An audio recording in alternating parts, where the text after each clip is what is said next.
Olá, boa tarde. Você está agora no Registros de Informação, projeto do Sistema Universitário de Bibliotecas da Universidade Federal da Bahia, que busca fomentar um espaço de debates pertinentes às áreas da arquivologia, biblioteconomia e ciência da informação. Na live de hoje, em edição especial, vamos abordar a pesquisa na Web of Science. Para discutir o assunto, convidamos o pró-reitor de ensino de pós-graduação em pesquisa da UFBA, professor Dr. Sérgio Luiz Costa Ferreira, pesquisador 1A do CNPq, membro da Academia Brasileira de Ciências e também da Academia de Ciências da Bahia. Do seu currículo, destacamos que ele é doutor em Química pela Pontifícia Universidade Católica do Rio de Janeiro e mestre e bacharel em Química pela UFBA. Além do nosso convidado, trouxemos para mediar a discussão de hoje a bibliotecária do nosso sistema de bibliotecas, doutora Valdineia Barreto Ferreira, que é doutora e mestre em Ciência da Informação pela UFBA e bacharela em Biblioteconomia e Documentação também pela UFBA. Tem expertise em processos de automação de bibliotecas, serviços de referência, recuperação da informação, infraestrutura e science e indicadores bibliométricos.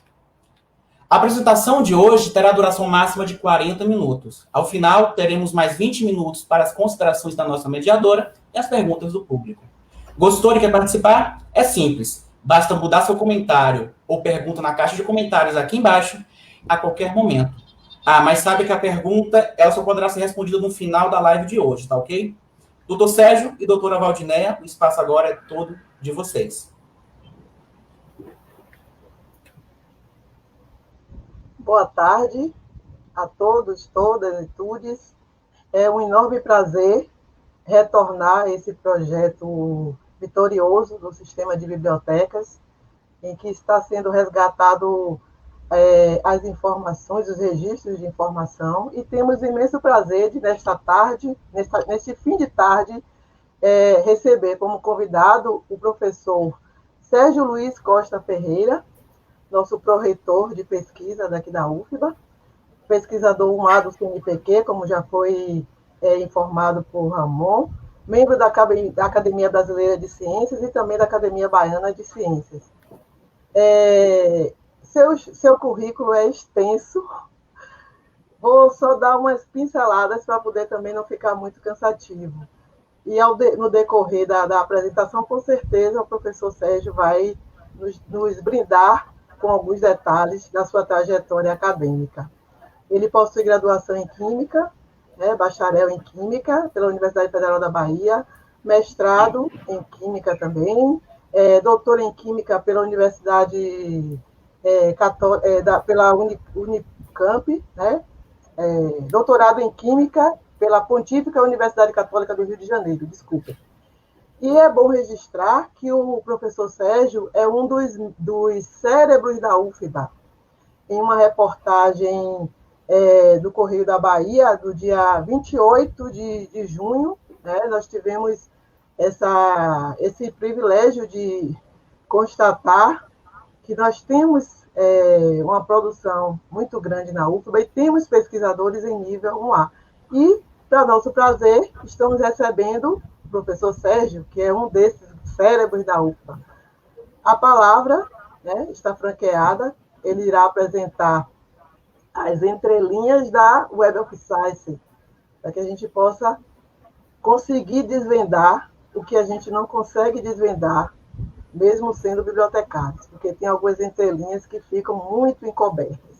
Tenha uma boa tarde, professor Sérgio, e uma excelente palestra. Está franqueado.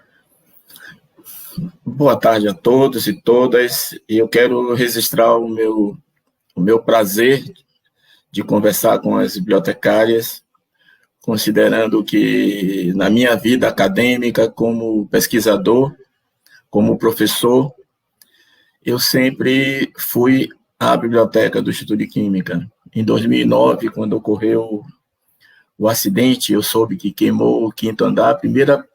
Uma das primeiras preocupações que eu tive foi ir à biblioteca. Então, eu estimo muito e reconheço a importância de uma revisão bibliográfica. Eu acompanhei a inovação de subsidiar artigos não é? Eu acompanhei a inovação dos projetos de biblioteca. Inicialmente, eu trabalhava com o material gráfico, tive a oportunidade de ver os disquetes chegando nas bibliotecas, e era uma alegria enorme, porque você tinha um acesso o disquete no computador e a visita à biblioteca era muito mais estimulada, a forma de busca era muito mais aplicada. Até o dia que chegamos à Web of Science, ao portal da CAPES, que eu considero um dos marcos da nossa pesquisa brasileira. O portal da CAPES sem dúvida, foi um dos ganhos que nós conseguimos no Brasil, e todas as vezes que eu vejo essas crises, é uma das preocupações que eu tenho, que o governo, em algum momento, venha cortar o aporte financeiro que é gasto dentro desse projeto. Então é isso, vamos conversar sobre a web. Eu fiz uma apresentação principalmente voltada para os estudantes, né? Então, obviamente, para as bibliotecas tem algumas coisas que são repetitivas, mas, considerando o nosso público, eu diria que tentei ilustrar a minha apresentação mais para os estudantes. Então, algumas coisas são um pouco básicas, as bibliotecárias vão me perdoar pelo detalhamento que eu estou apresentando. Pois bem, hoje nós vamos conversar rapidamente, a nossa pauta inclui... Próxima página está a nossa pauta. Rapidamente falar um pouco sobre cientometria, pesquisa básica, produção científica de uma instituição, como buscamos isso na web, o qualis e o percentil da revista científica, isso é bastante oportuno, considerando o momento que nós estamos enfrentando em relação à avaliação da CAPES. Quais as principais revistas científicas da minha área de pesquisa, ou da área de um antropólogo, um filósofo, um matemático, como pode buscar os caminhos, por exemplo, se eu quiser hoje avaliar o que está sendo bastante impactado na área de geografia, por exemplo, então eu posso fazer uma busca nas principais revistas de geografia e ver aquilo que está dando mais impacto a nível de publicação. E as considerações finais.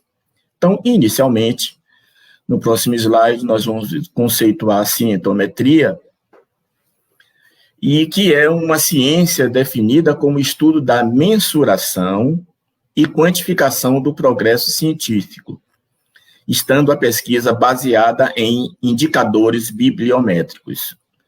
Quais são esses indicadores bibliométricos?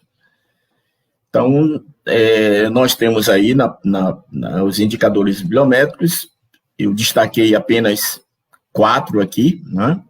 Número de artigos, número de citações, o índice H e o fator de impacto. O número de artigos é um número meio que abstrato, ele não diz muita coisa. Por exemplo, digamos que eu tenho 2 pesquisadores, ambos com 30 artigos. Então, eu vou dizer, João tem 30 artigos, Maria tem 30 artigos. Não dá para fazer maiores comentários em relação a esta afirmação. O número de citações, de certa forma, já pode dar um impacto da publicação desses 30 artigos de João e de Maria. João e Maria, ambos têm 30 artigos, porém, João tem cerca de 300 citações e Maria tem 50 citações, ou vice-versa. Então, no momento que você vincula a relação de artigos publicados e número de citações, é um indício de que essa relação vai lhe dar uma maior capacidade de distinguir o impacto da produção deste pesquisador. O índice H é um índice que, eu diria que, por exemplo, se eu digo que o Brasil tem índice H 1000, o Brasil tem 1000 artigos com pelo menos 1000 citações. Um pesquisador tem índice H 20. No currículo dele tem 20 artigos que têm pelo menos 20 citações. Então, esse índice H é um índice mundial que está sendo muito utilizado para avaliar o impacto do pesquisador, da instituição, do país, e eu vou destacar isso aqui em algum momento. O fator de impacto é um fator referente à revista. O fator de impacto vai dizer, ele mede as citações da revista.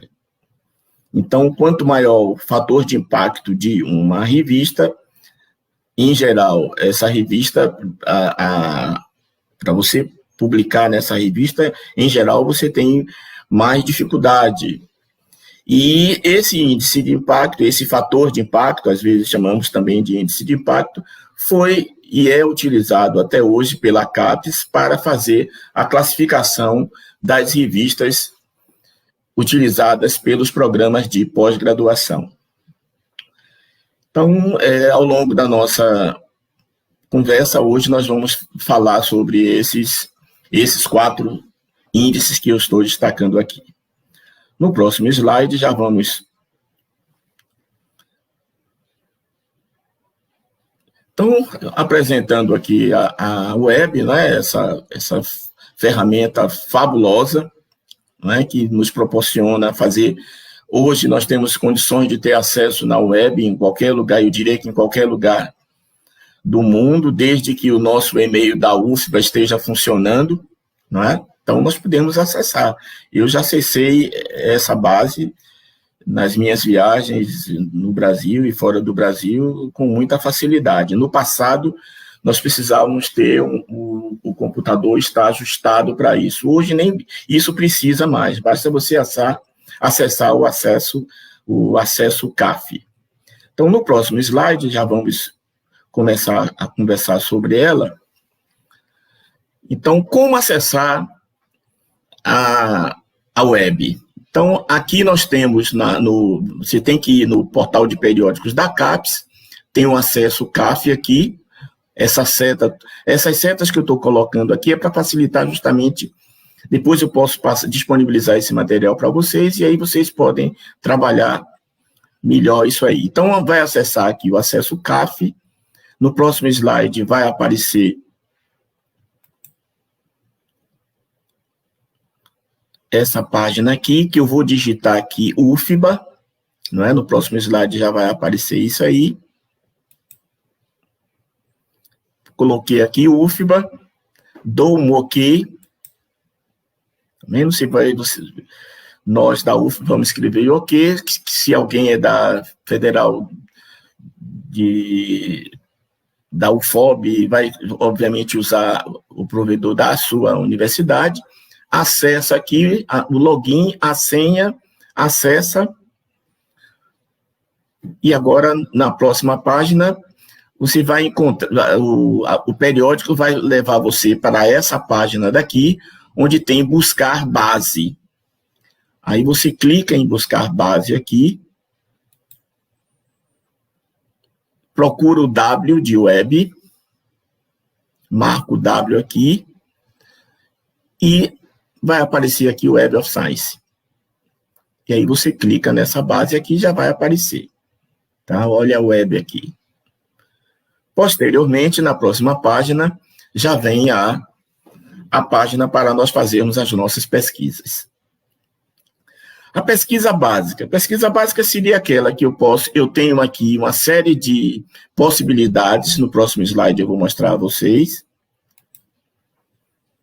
Então, no próximo slide, eu posso fazer uma pesquisa por tópico. Então, por exemplo, se eu quero ferro, eu vou colocar...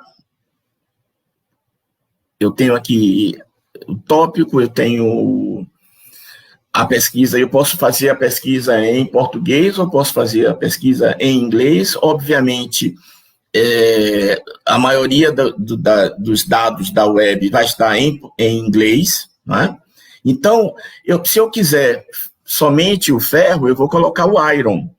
Mas se eu quero fazer uma busca ferro e água do mar, eu vou colocar iron and seawater, que é o que está aqui, tá certo? Uma outra possibilidade, então, na hora que eu faço essa busca, me diz aqui que eu tenho 4.421 artigos usando a vinculação de iron and seawater. As duas, ao mesmo tempo, vai me dar 4.421 artigos. E aí eu passo a fazer a minha busca. No próximo slide, nós já vamos falar de autor. Aqui já é uma conversa, por exemplo, como é que vamos orientar um estudante para ele fazer uma busca, uma pesquisa, tendo o nome do autor do trabalho. Então, se for João Ferreira, eu vou colocar o Ferreira J. Se é Barreto, vai ser Barreto ACS. Se ele tem o da Silva, vai ser da Silva JBS. E você pode ter a possibilidade, às vezes, de encontrar o da Silva junto. Então, todas as vezes que estiver fazendo uma pesquisa onde tiver o dos Santos, da Silva, é prudente que você busque da Silva separado, JBS, ou da Silva juntos, JBS. Quando uma pessoa tem um nome, Maria de Fátima, Maria da Glória, Maria de Fátima era o nome da minha mãe. Então, esse D aqui cria muita dificuldade. Eu conheço, inclusive, vários pesquisadores que tiraram, ao longo das suas carreiras, tiraram esse D aqui pela busca em citações. Então, se você estiver pensando em colocar o nome de Fátima, de Lourdes, de Conceição, bote Conceição Maria, bote Fátima Maria, Lourdes Maria, porque o Maria de Fátima, se você quer que sua filha seja uma pesquisadora, isso pode diminuir as citações de Maria, né? Então, você vai ter a Fátima da mesma forma, só que a Fátima vem na frente. Então, isso aqui, às vezes, dá uma certa diferença. A mesma coisa é a questão do filho e do júnior. Não é? Observe aqui, por exemplo, Júlio César Barreto Costa Filho. Então, você vai encontrar Costa Filho JCB, Costa Filho com o traço, e em alguns momentos você vai encontrar apenas o Costa JCB. Algumas pessoas esquecem desse filho. E o Júnior pela mesma forma. Então, são nomes que às vezes dão uma dificuldadezinha. Então, pode passar. Passando para o próximo slide. O índice H eu já expliquei o que se trata. Pode passar. E vamos fazer uma busca aqui. Então, eu coloquei aqui o nome de um professor, Bernhard Weltz, que foi um alemão que esteve como professor visitante na UFBA durante 2 anos, um projeto financiado pela FAPESP. Então, eu botei Weltz, B, e aí vem 386 artigos. O professor Weltz faleceu em 2018 e não está mais entre nós. Então, quando eu fiz essa busca, quando você vai aqui em criar relatório de citações, que eu clico aqui, no próximo slide vem esse relatório. O que esse relatório me diz? 386 artigos, índice H65.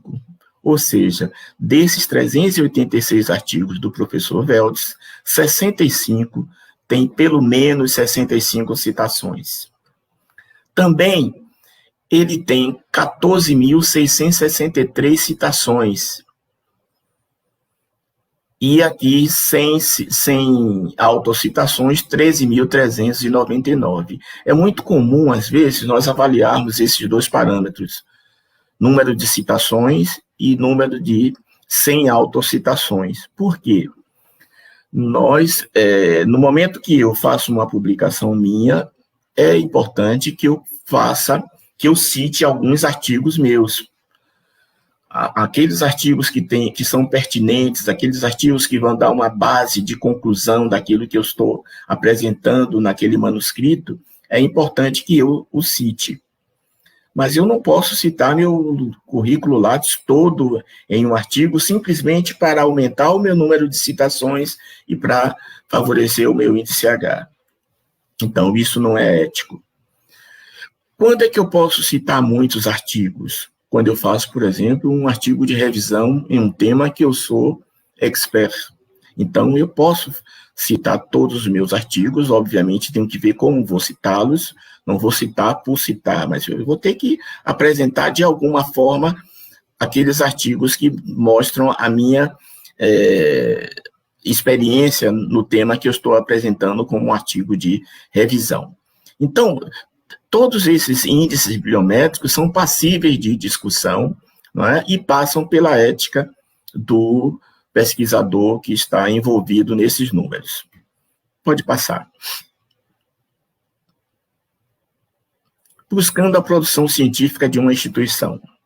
No próximo slide, eu vou buscar como buscar a produção da UFBA, por exemplo. Então, na web, tem aqui, ó, no primeiro link, você vai clicar e vai colocar organização consolidada. Quando você colocar em organização consolidada, você vai clicar, vai aparecer esse quadro, aí você clica na segunda opção que está aqui, selecionar organização. E aí você clica aqui. No próximo slide, aí você vai escrever, eu quero a pesquisa da UFBA. Então, a UFBA está na Bahia. Se eu quisesse da Unicamp, eu colocaria São Paulo ou Amazonas, se fosse o caso. Então, eu vou colocar aqui Bahia, vai aparecer no próximo slide. Então, coloquei aqui Bahia e peço para encontrar. Clico aqui. Por favor, clicando. Então, vem todas as universidades, todos os centros de pesquisa que eu tenho na Bahia. Então, eu vou clicar aqui, Universidade Federal da Bahia. Vou clicar no D primeiro. Quando eu clico no D, vai aparecer as diferentes formas como a UFBA pode aparecer na web. Então, o hospital, o Instituto de Química, a Escola Politécnica, o museu. Então, tudo isso aqui são formas como a UFBA se apresenta dentro da web. No próximo slide, eu tenho aqui Bahia, eu vou mostrar como proceder. Coloque aí da Bahia, clique no próximo slide e eu vou colocar adicionar. Então, eu não preciso colocar esse D aqui. Eu mostrei esse D aqui anteriormente para vocês verem o que é que esse D é o detalhamento. Mas se eu quero da UFBA, eu só vou colocar o adicionar. Quando eu fizer esse adicionar aqui, no próximo slide, vai aparecer aqui, ó, Universidade Federal da Bahia, e já vem aqui, quando eu mandar, que automaticamente vem para essa tela, quando eu der aqui pesquisar, vem UFBA. No próximo slide vai aparecer já que a UFBA tem 15.771 artigos na web, no dia que eu fiz essa busca. Passando para o próximo slide, eu não vou detalhar, aí você tem uma infinidade de coisas que você pode vislumbrar, por exemplo, como ano de publicação, tipo de documento, as agências, os autores, tudo isso aqui são coisas que você pode viajar dentro dessa busca desses 15 mil artigos que você encontrou. Destaquei apenas aqui a parte que reflete a publicação da UFBA com outros países. Então, eu tenho 840 artigos com a Inglaterra, 1.860 artigos com Estados Unidos, né? Esse amarelo daqui e esse verde. O que é que esse número significa? No passado, esses números, à medida que você tinha o Brasil com muitos artigos com os Estados Unidos, refletia uma dependência, não era uma coisa que nós gostávamos de ver. Mas como o mundo evoluiu, e graças a Deus para melhor, hoje, à medida que uma universidade tem mais artigos com países estrangeiros, com outros países, nós dizemos que essa universidade está internacionalizada. Então, é a busca pela internacionalização. Nós temos um CapSprint dentro da UFBA e esperamos que, quando fizermos o nosso relatório dos primeiros 2 anos, nós possamos demonstrar que a publicação com países estrangeiros, com outros países, aumentou significativamente com o aporte que a CAPES fez com o CapSprint. Bem, vamos falar de outra coisa, porque a pauta é grande e eu não posso detalhar muito. Aqui só um exemplo em relação à Federal de Sergipe, tá? Só para fixar. Então, o que é que eu faço aqui? Organização consolidada, clico aqui, certo? O próximo passo, vou escrever aqui Sergipe, no próximo passo. No próximo. Aí, observe que agora, no caso de Sergipe, tem 3 instituições. Tem o Instituto Federal de Sergipe, Universidade Federal de Sergipe e Universidade de Tiradentes. Eu já clico aqui em adicionar e automaticamente já vem aqui Universidade Federal de Sergipe. Quando eu der um OK aqui, a próxima página já é Universidade Federal de Sergipe. Quando você pedir para pesquisar, já vem todos os dados da nossa vizinha aí, tá? Bem, buscando o percentil da revista científica na web. Pode passar. No próximo. Então, aqui é o fator de impacto. O que é o fator de impacto? O fator de impacto é calculado de que forma? Eu tenho aqui uma revista, a revista Atalanta, em 2018, teve índice de impacto 4,916. Como é que isso é calculado? É calculado da seguinte forma: citações da revista em 2019 e 2017 e 2016, tá certo? A soma das citações dos 2 anos anteriores. Se eu tenho 2018, a soma das citações de 2016 e 2017. E aqui o número de artigos, a soma dos artigos desses 2 anos. Então, para que uma revista tenha um alto fator de impacto, é necessário que ela tenha muitas citações ou publique poucos artigos. Só que as revistas ganham dinheiro justamente à medida que tem mais artigos publicados. Então, elas precisam que tenham muitas citações. Então, aumentar a citação, à medida que aumenta o número de artigos publicados, é importante que aumente também o número de citações. Isso vai lhe dar justamente o fator de impacto da revista. Pode passar? Bem, então, uma das formas de nós avaliarmos o Qualis hoje, que a CAPES vai usar no quadrienal vigente dos programas de pós-graduação, está classificando as revistas de A1 até A4 e de B1 até B4. E isso é feito em função do percentil. Então, por exemplo, se eu tenho 100 revistas de química analítica, essas 100 revistas são ordenadas em ordem decrescente de fator de impacto. Aquela que tiver o maior fator de impacto vai estar na posição 100, aquela que tiver menor vai estar na posição 1.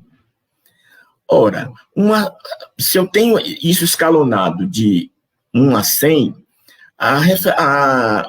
por exemplo, a revista que tiver, por exemplo, na posição 90, o percentil dela vai ser 90, porque vai ser 90 dividido por 100. Então, essa revista vai ter um Qualis A1. Tá certo? Uma revista que tiver o percentil 40, ou seja, a posição dela é a 40, em ordem decrescente, né? Dentre as 100 revistas. Então, ela vai ser uma revista B1. obviamente, esperamos que a UFBA tenha uma publicação científica que tenha altos percentis, obviamente vai ter um qualis maior, a produção científica da universidade, a produção científica do programa será maior. Então, vamos lá. Como nós vamos buscar isso na web? No próximo slide, nós temos que ir aqui no Journal Citation Report, que é dentro da web, você clica aqui nesse link, pode passar. E aí você vai colocar o nome da revista aqui. Tá certo? Vai aparecer essa página, eu coloquei aqui Food Chemistry. Então, clicando nisso aí, eu tenho o cursor, né? Eu venho aqui com o cursor, venho descendo, continue. Nesse sentido, aqui vai aparecer o fator de impacto, eu continuo descendo, não é? E aqui vai aparecer rank. Quando eu clicar em rank, pode passar, aí eu vou encontrar que essa revista tem 3 percentis. Ela tem um percentil quando a revista é classificada como química aplicada, como ciência de alimento ou como nutrição. Então, Food Chemistry, obviamente, é uma revista que ela é classificada na química aplicada, na ciência de alimentos e na nutrição. Pois bem, nós vamos utilizar como percentil o percentil que ela for maior. Então, ela é maior, o número está muito pequeno aqui. Então, acho que aqui é 96, agora sim. Então, o percentil aqui, 96, significa dizer que 96, ela vai ser uma revista o quê? A1. Porque a classificação vai o quê? A primeira, de A1 é de 100 até 87,5. Então, quando a revista tiver mais de um percentil, vai prevalecer aquela que ela tiver um percentil maior. Então, eu trouxe esse exemplo do Food Chemistry justamente por isso. No próximo exemplo, é uma revista já da minha área.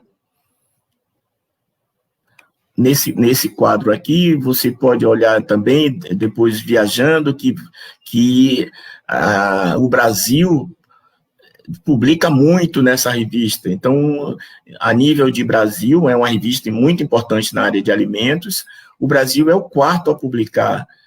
China, Espanha, Estados Unidos, depois é o Brasil.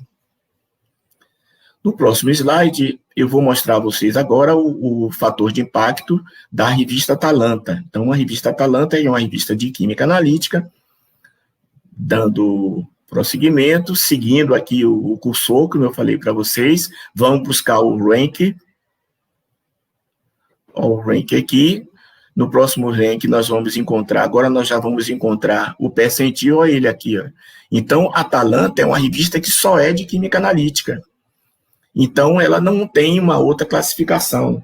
O qualis dela vai ser A1, porque ela é 87,79. 87,79 é maior do que 87,5, que é o limite entre A1 e A2.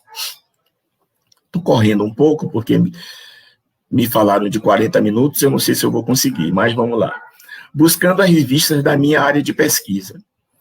Eu vejo essa busca como uma coisa muito importante.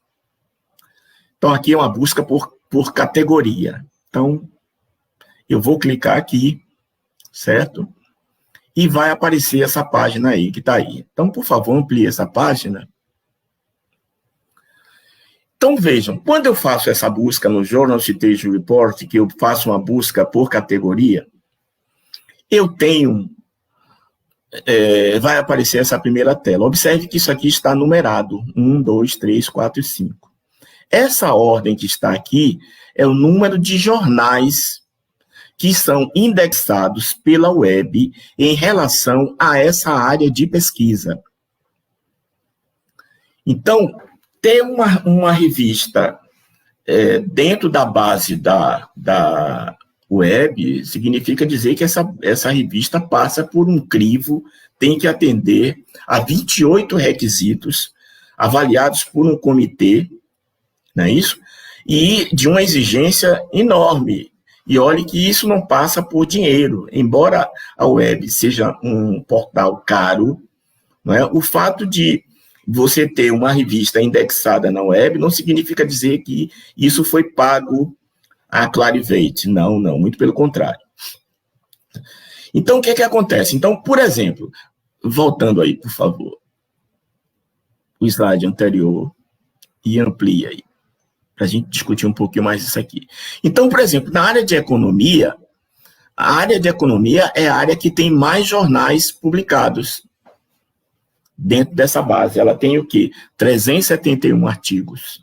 E aqui eu tenho a mediana do fator de impacto. Então, quando você colocar esses 371 artigos, 371 revistas em ordem decrescente, a mediana do fator de impacto é 1,404. Ou seja, essa revista, essa área tem muitos artigos, mas o fator de impacto dessa revista, dessa área, não é muito grande. Por que eu estou dizendo isso? Por exemplo, observe aqui, neurociência. Eu tenho 100 artigos a menos, 100 revistas a menos. Na área de neurociências, na Web of Science, eu tenho 271 artigos. O total de citação é 2.547. Observe que aqui eu tenho 100 a mais e o número de citações é 1.114. Aqui, 100 revistas a menos e o total de citações é 2.547. Então, a mediana do fator de impacto é 3,04.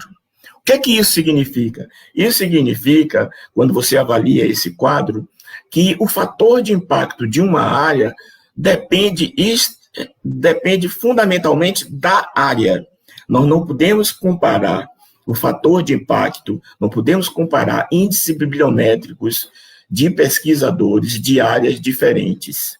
Até mesmo de mesma área, mas de idades diferentes, por exemplo, você não pode fazer uma comparação de índice bibliométrico.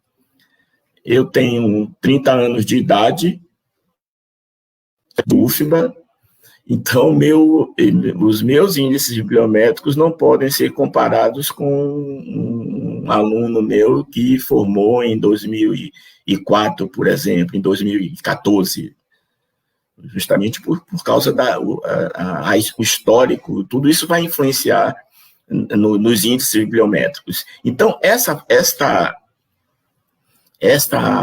slide aqui é muito importante para a gente entender isso aqui. Pode passar. Aqui eu tenho, por exemplo, eu cliquei em Química Analítica, não é? E vem agora, quando ampliar esse quadro aqui, por favor, eu tenho as revistas. A revista que tem maior fator de impacto é a Biosensores, que tem índice de impacto 10. Tá certo? Então, aqui eu tenho essa ordem aqui, depois tem a Track e outras mais. Então, se eu quero saber qual as revistas de maior impacto dentro da minha área, eu tenho que buscar nessa busca que nós fizemos aí, tá certo? Isso aí é importante também pelo seguinte, por exemplo, alguém me disse assim, professor, eu vou fazer o meu doutorado em História, ou eu vou fazer meu doutorado em Geologia. O que é que o senhor me sugere como projeto? Foi o que eu disse a essa pessoa. Olha, vá na web, procure ver quais as principais revistas que estão da web e faça uma busca, veja o que está sendo publicado nessas revistas de ponta, veja se você identifica algum orientador que possa lhe orientar, ele possa operar com você dentro de um projeto, dentro de uma linha como essa. Então, eu acho que essa busca é uma coisa muito aberta e pode favorecer bastante. Então, por favor, pode ir passando. Aqui eu tenho a área da farmácia. Observe que aqui eu tenho uma revista que tem fator de impacto 64, microbiologia. Está vendo aqui? Ó, fator de impacto 64, uma revista na área de farmácia. Pode passar. Aí pode passando rapidinho, a microbiologia, são só exemplos de áreas, justamente que a minha ideia foi de mostrar justamente a diferença desses fatores. Aqui eu tenho a geografia, pode passar, a engenharia química, tem uma revista aqui que tem um fator 30, linguística, a principal revista tem um fator 5. Reforçando aquilo que eu disse, não podemos, sociologia 6.4, pode passando com a área de medicina, tem fatores de impacto muito alto. Agora observe aqui, volte por favor. Já a área da história, o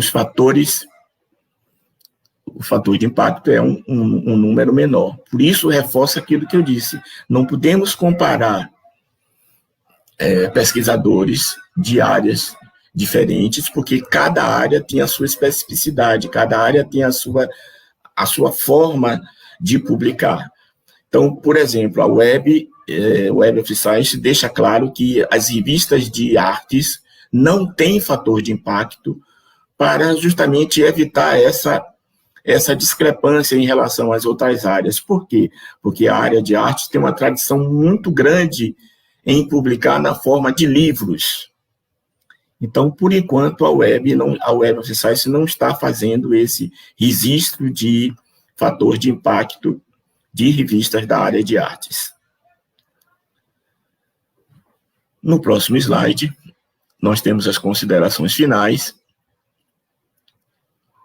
Aquilo que eu disse, não podemos, índices biométricos não podem ser comparados entre áreas diferentes e pesquisadores com tempo de formação distintos, justamente por conta da discrepância que pode ocorrer, tanto no caso da área como no caso da idade, do tempo de vida, né, em pesquisa daquele pesquisador.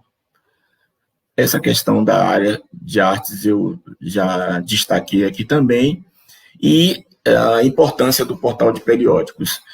Eu costumo dizer que a pesquisa no Brasil, em algumas áreas, é claro, ela se divide em 2 etapas, e eu fico muito tranquilo de dizer isso, antes e depois do portal de periódicos da CAPES. Outro dia, eu assisti uma live sobre o Qualis, pelo próprio pessoal da CAPES, e eu fiquei um pouco inquieto, porque eu ouvi muitas manifestações de pessoas falando, inclusive, que acham um absurdo o dinheiro que é gasto com o portal da CAPES, que é dar dinheiro ao estrangeiro, a Clarivate. Eu fico muito incomodado com isso, porque quem trabalha em algumas áreas sabe do quanto era difícil fazermos pesquisa antes do portal da CAPES, era muito difícil. Quem enfrentou a era do Comut sabe como era frustrante você esperar um artigo e pagar, esperar o correio entregar. Se o correio entrasse em greve, você esperava a greve do correio para poder o artigo chegar, e às vezes quando o artigo chegava, depois de você ter pago caro, não é? Era mais trabalho para as bibliotecárias também, e aí, quando o artigo chegava, às vezes não era nada daquilo que você estava esperando. Hoje, você senta no computador, você faz uma busca, uma revisão bibliográfica completa, distinta, você puxa os artigos. Então, para quem trabalha em algumas áreas, é fundamental. Reforço a minha ideia dizendo, inclusive, que até recentemente foi feita uma avaliação da busca, da utilização do portal da CAPES, e é muito baixo ainda. Nós, enquanto professores, pesquisadores, temos que incentivarmos os nossos estudantes a utilizarem mais essa ferramenta que é tão preciosa nos nossos dias. Não é?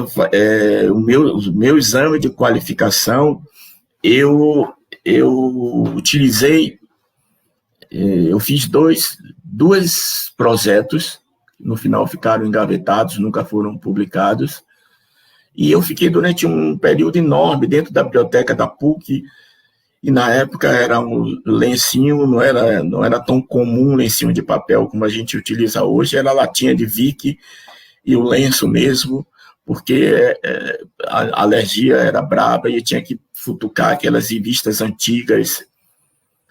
E eu fico muito feliz de dizer que eu alcancei, tive a oportunidade de alcançar esse avanço da área de ciências de comunicação, de biblioteconomia, que é de vocês. Eu agradeço o espaço e fico muito feliz de poder conversar com vocês sobre essa área que vocês fazem, que é tão fundamental para os pesquisadores.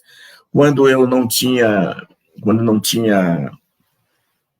a web, todas as vezes que eu ia para São Paulo, nos congressos que nós íamos, principalmente para a SBQ, que é a Sociedade Brasileira de Química, eu deixava um dia inteiro para ficar na biblioteca da USP, porque eu ficava maravilhado. A biblioteca da USP era a biblioteca referência do Brasil, tinha tudo que eu não encontrava na UFBA, né? Apesar da UFBA ter na área de Química Analítica ser uma excelente biblioteca, face ao trabalho do nosso saudoso professor Antônio Celso, que nos deixou esse ano, infelizmente, né? Que era um professor titular muito ativo e uma das pessoas pioneiras na área de Química Analítica do Brasil, né? Face à nossa excelência em Química Analítica até hoje.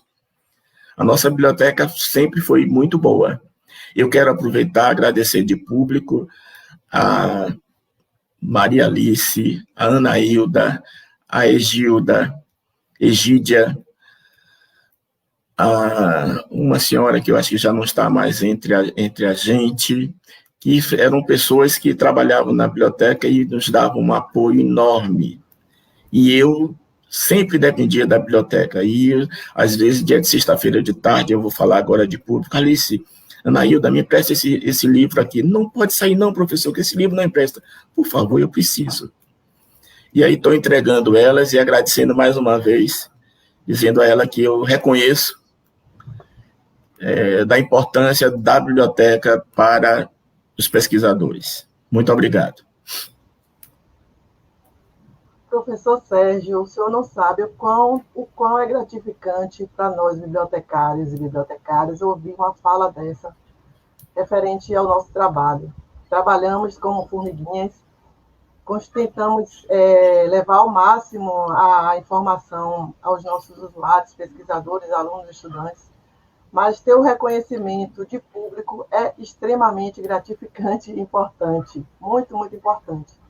A sua fala foi muito gratificante, importante, o seu relato de experiência, né?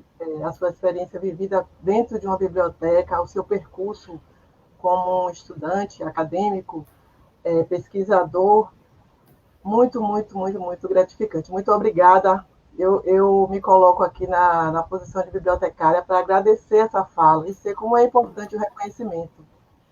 E gostaria de pontuar, já que o senhor tratou da cientometria, da bibliometria, que em julho do mês passado, né, julho passado, nós realizamos um evento, o 7º Encontro Brasileiro de Bibliometria e Cientometria, na sua 7ª edição, foi um encontro virtual, e nós comemoramos o 50º da introdução dos estudos bibliométricos aqui no Brasil.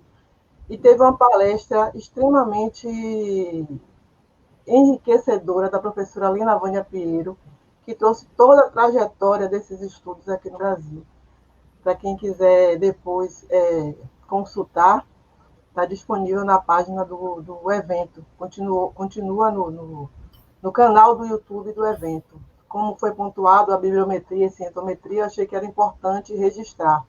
Claro, claro. E também parabenizá-lo pela sua explanação, né, como bibliotecária de referência, eu sou bibliotecária de referência, e como pesquisadora também. as bases de dados são assim extremamente importantes para nós pesquisadores, para nós bibliotecários, e é uma fonte muito rica. E estar diante de um professor, de um pesquisador que reconhece esse valor e que retrata a sua experiência, que resgata o papel do bibliotecário, que apresenta que a pesquisa nas bases de dados não é nenhum bicho de sete cabeças, é muito importante. Parabéns pela sua apresentação.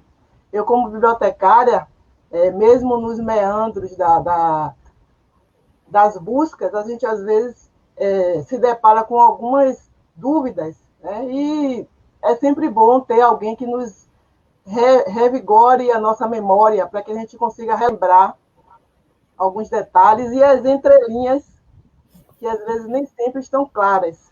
É muito, muito importante. Nós vamos passar agora para os comentários, alguns comentários e algumas perguntas que foram realizadas. Eu vou aguardar que os colegas coloquem. Estamos aqui vendo a colocação de comentário de uma colega, Fátima Martinelli, sobre a utilização do portal e sem sombra de dúvida, desde que o portal de periódicos da CAPES foi implantado em meados do ano 2000, se eu não me engano, foi 2000, vem nos ajudando muito. Eu na época, eu era bibliotecária, trabalhava com aquisição de periódicos científicos, que era um desgaste total, periódicos impressos. E com o advento do portal, foi, assim, fantástico para a gente, né? Democratizou a informação, apesar de que ela é ainda um pouco restrita, no sentido de que só quem tem acesso ao portal são as instituições de nível superior, né, os institutos de pesquisa. Mas, sem sombra de dúvida, foi uma iniciativa fantástica da CAPES. E, quando eu faço as minhas capacitações com os meus usuários das bibliotecas, eu sempre reforço a importância do portal e sempre alerto para que eles utilizem, porque não é por ser uma iniciativa governamental que nós não vemos de imediato o custo que nós não devemos utilizar.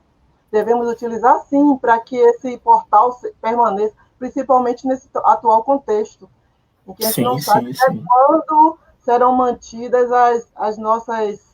os nossos recursos, fomentos para a pesquisa, né? Extremamente importante. Temos que cruzar os dedos. Com certeza. A nossa colega Ana Valéria também fez um comentário. Como a universidade tem um ensino, a pesquisa e a extensão em perspectiva, essa apresentação do professor Sérgio é de suma importância para auxiliar como discente, docente e pesquisadores no uso das bases de dados e como as publicações da produção científica se comportam. Até que nós, bibliotecários, que estamos trabalhando, é importante, pois serve como revisão e lembrete. Com certeza, reafirmando a minha colocação. Foi muito importante a sua colocação, muito importante mesmo. Ela tem uma pergunta, Ana Valéria. Professor, qual a sua visão sobre a nova avaliação dos periódicos proposta pela CAPES? Menina, olha, não sei se você está falando em relação ao Qualis. Em relação ao Qualis, né?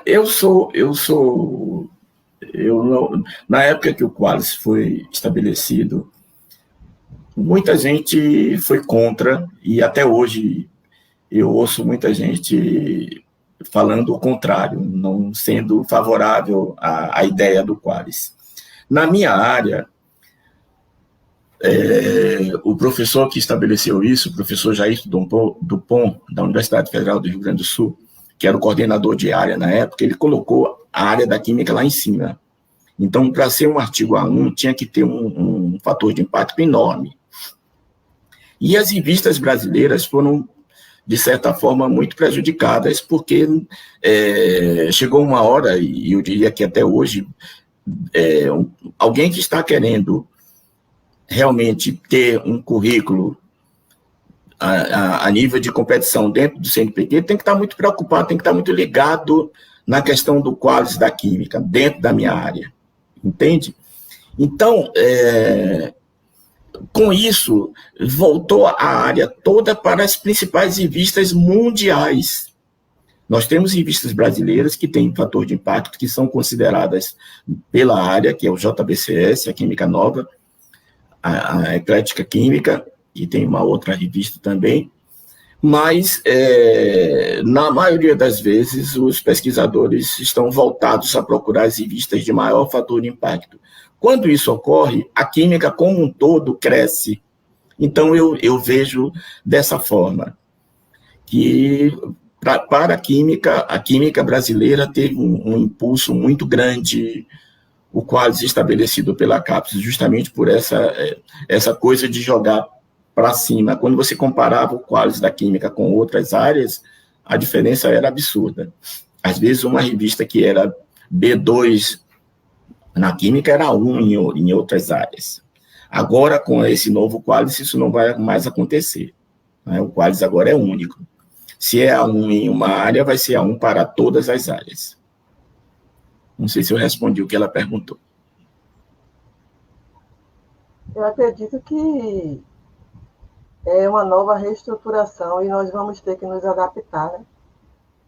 Sim, claro. E tem as áreas que têm dificuldade, que não se enquadram bem dentro dessa política de percentil. Também a CAPES está debruçada no sentido de atender. E tem uma vantagem, né, que, de certa forma, cada área tem o seu comitê, e o comitê tem que ter sensibilidade para identificar aquilo que é pertinente, que não vai prejudicar a sua área. Tem uma pergunta que vai até de encontro, o que o senhor está falando, do nosso colega Kleber Carvalho.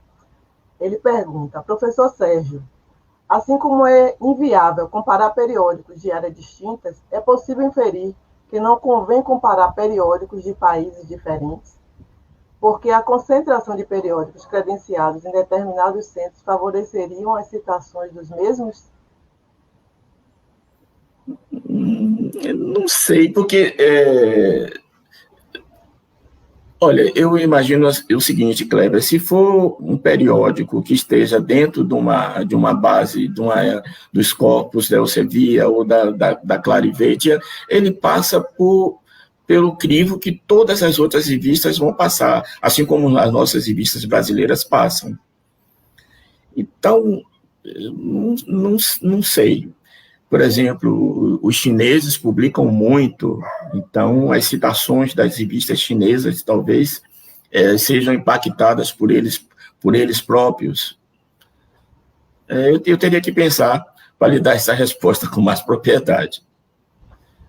Com relação ao Web of Science, tem os critérios, né? Tem os 28 critérios que eles... que são críticos. Passar para poder conseguir alcançar... o selo, né? O prêmio de ser indexado pela Web of Science. Primeiro, exatamente. 24, né, vai primeiro para aquela base... emergente, né? E depois, mais 4 critérios que são com relação à visibilidade, né, mais voltados para a visibilidade, e são critérios rigorosos. Mas não só o Web of Science, né? As Scopus, tem o Latindex também, tem os diversos critérios, o próprio Cielo tem vários critérios, então é um filtro, na verdade. É um filtro, né? Bom, tem uma pergunta da colega Patrícia, Pati Barroso. Na verdade, não é uma pergunta, é um comentário. Parabéns pela apresentação, professor Sérgio. Em tempos de fake news e de grande importância sobre como recuperar informações validadas por bases que conferem credibilidade à pesquisa. Ela está falando sobre um comentário com relação justamente a Maria Alice. Essas lives nos mostram como o bibliotecário pode contribuir no apoio à pesquisa da instituição. Tem vários comentários de colegas da nossa audiência, né, falando sobre a live, parabenizando, reforçando o apoio do professor aos bibliotecários. Flávia Bulhões de Souza. Poucos conhecem essa história do portal da CAPES e quanto esforço dos bibliotecários para a pesquisa. Realmente, Flávia, Eu peguei bem no início, Flávia. Eu sou a história viva. Eu posso lhe resgatar essa história do portal, viu? Eu trabalhava com periódicos impressos, aquisição de periódicos impressos. E eu sabia como era difícil para a gente conseguir. E o portal, na verdade, nada mais é do que um movimento que começou no exterior, das bibliotecas, né? Nas bibliotecas universitárias, com relação ao preço que era cobrado pelas assinaturas das revistas, né? Aí resolveram. Então, começou esse movimento no exterior, e no Brasil culminou com esse consórcio, que foi acatado pela CAPES, felizmente, para poder a gente ter um acesso mais democrático aos nossos artigos de periódicos. Bom, Cláudia Araújo comenta: sensacional, professor. O reconhecimento do trabalho do bibliotecário é importante e necessário. Mais uma vez, falando sobre o papel do bibliotecário. Para não esquecer, eu quero contar um fato a vocês. Quando eu comecei a fazer a minha pesquisa com o Dr. Celso, então, todas as dúvidas, vamos na biblioteca. E eu subia com ele, nós trabalhávamos no 4º andar e íamos ao 5º andar. E essa ideia, todas as vezes que aparecia alguém para fazer mestrado comigo, doutorado comigo, eu fazia isso, levava à biblioteca e apresentava as meninas, e o ritual sempre era o mesmo: vamos fazer um projeto de pesquisa, a primeira coisa que tem que ir à biblioteca. Então, é uma história que eu tenho que contar.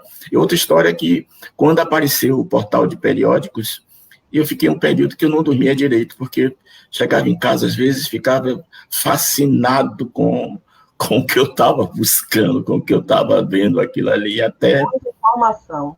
Muita informação. Era como eu vejo os meninos hoje jogando nesses jogos aí de... E eu fiquei viciado na web no período. Por isso eu aprendi muita coisa, inclusive. Aprendi muito. Com certeza o senhor colheu os frutos depois, né? Sim. Bom, tem uma pergunta da colega Jamile. Ela pergunta o seguinte: primeiro ela parabeniza a ótima live, professor Sérgio. Por favor, comente um pouco sobre os periódicos predatórios. Olha, eu sugeri a Ivana, a bibliotecária Ivana, que convidasse o professor Ronaldo Lopes, que foi coordenador de ensino de pós-graduação da UFBA, meu antecessor. E ele fez uma live, ele fez uma apresentação sobre periódicos predatórios. E eu acho que ele vai poder conversar melhor sobre isso. Eu sugiro. É uma coisa muito ruim, infelizmente. A UFBA está pagando publicação e revisão de artigos, né, um projeto já antigo, desde como o professor Olival era o pró-reitor. Quando eu cheguei, já encontrei esse projeto pronto. E é necessário que a revista, para ser paga a publicação, ou que o artigo, para ser revisado, seja de uma revista que tenha, na época era Qualis A1 e A2. E o que acontece é que, às vezes, o que está acontecendo muito é que estão mandando, publique nessa revista que você vai pagar $100 e vai publicar em um mês. O índice de impacto dela é 6, é 10, assim, coisas absurdas.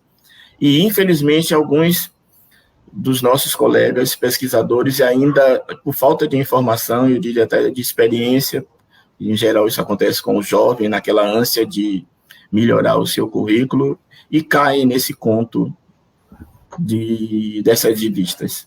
Então, o Ronaldo fez uma apresentação outro dia e foi muito elogiado. Eu sugiro, inclusive, me diga no dia que eu quero assistir também. Eu quero participar também dessas lives. Ok, professor, obrigada. Tem mais alguma pergunta? Ivana está parabenizando pela aula. Eu tenho uma pergunta para ser feita antes de finalizar. Ramon já vai terminar. Pode fazer essa pergunta, por favor.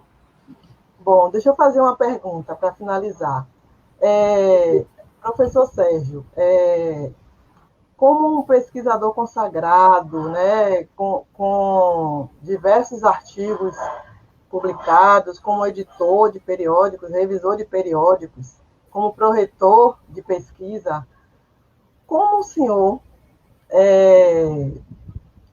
poderia nos falar um pouco ou avaliar a questão da gestão dos dados de pesquisa na UFBA, ou, de um modo geral, nas suas pesquisas? Eu recentemente fiz uma pesquisa na Web of Science, levantando a produção científica dos pesquisadores da UFBA, e fiquei muito feliz que eu consegui detectar alguns artigos de dados que foram depositados já na Web of Science de pesquisadores da UFBA. Mas, infelizmente, foi um número pequeno, mas eu espero que esse número venha a crescer. E o senhor, como pesquisador consagrado, como pró-reitor de pesquisa, como vê essa questão da gestão dos dados de pesquisa na UFBA? Poxa, Valdinéia, isso não é pergunta para a live, não. Eu não poderia deixar passar, porque eu estou pesquisando nessa área e eu estou muito preocupada com essa situação na UFBA. E tem tudo a ver, pesquisa, dados abertos. Se o senhor, fique à vontade. Se quiser deixar para me responder depois... Eu prefiro. Eu prefiro. Mas fica a interrogação.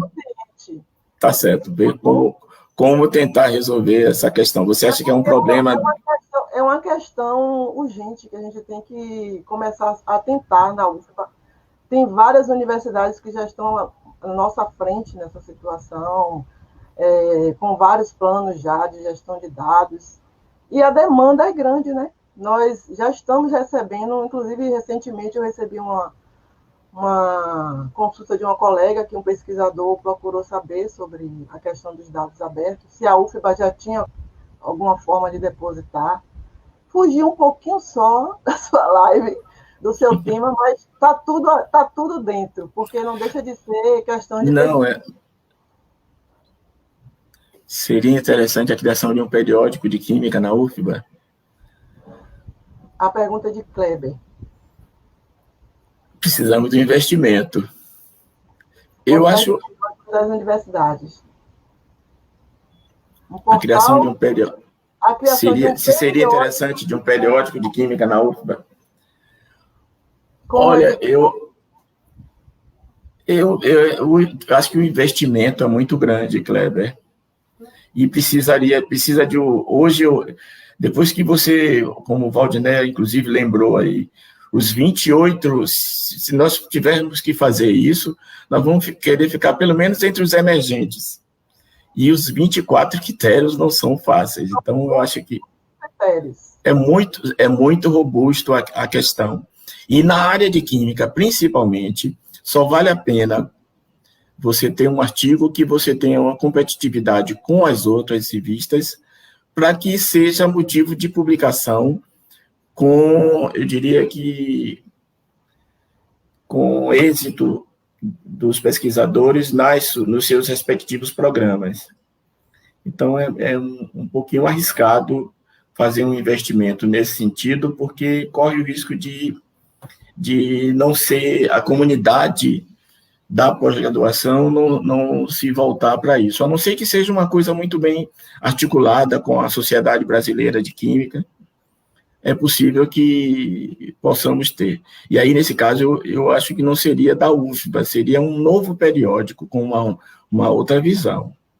Mas da UFBA, eu acho que teria que ser uma coisa assim, que nós temos a Academia Brasileira de Ciências, que já tem também os anais, e na medida do possível também, de vez em quando, eles solicitam que façamos publicações para poder aumentar a visibilidade dessa revista, que é da Academia Brasileira de Ciências.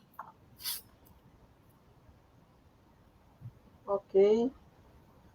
Fátima Martinelli.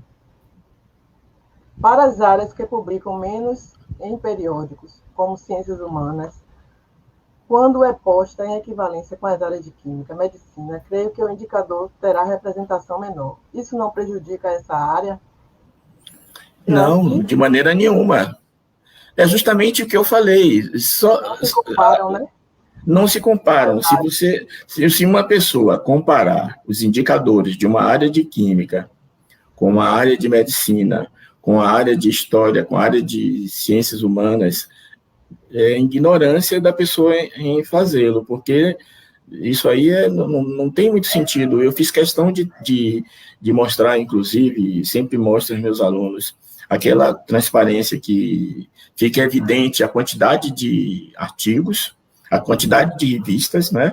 No caso, a economia, com 371 artigos, depois você tem uma revista depois você tem a área de medicina, com 271, e a quantidade de citações da medicina é o dobro. Nós não estamos falando de artigo, nós estamos falando de revista, 100 revistas a mais, com o dobro de citações. É por quê? Porque são áreas diferentes. Não podemos comparar cada qual com o seu cada qual. Então, se essa comparação for feita, ela é inadequada. E isso tem que ficar bem claro. Assim como não podemos... Para você ter uma ideia, por exemplo, dentro da química, há distorções, por exemplo, entre a química analítica, que é a química que eu faço, e a química de produtos naturais. Por quê? A velocidade de publicação de um artigo na área de produtos naturais a velocidade é menor, né? Por exemplo, enquanto um pesquisador de química analítica às vezes publica 2 bons artigos, um professor de uma área de produtos naturais vai publicar com qualidade também um artigo, enquanto o outro publicou 2. Justamente por quê? Porque dentro da área, tanto que dentro do CA do CNPq, você tem o CA específico de química analítica, o CA específico de fisicoquímica, o CA específico de química orgânica, de síntese, e o de produtos naturais, por causa das especificidades de área. Então, essa comparação é completamente inadequada. Se dentro da química você não pode comparar, quanto mais a química com a área de ciências humanas. Com certeza. Com certeza. Professor Sérgio, eu gostaria de fazer minhas considerações finais.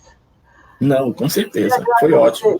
Agradecer extremamente pelo aceite do convite em participar desse projeto extremamente importante do Sistema de Bibliotecas da UFBA, que é o Registro de Informação, uma iniciativa da coordenadora Ivana Lins, que eu parabenizo mais uma vez pela iniciativa. Realmente estávamos precisando desse processo, desse projeto, para podermos agregar, né, nossas informações, não só do corpo técnico do CIB, mas também de outros pesquisadores, outros profissionais.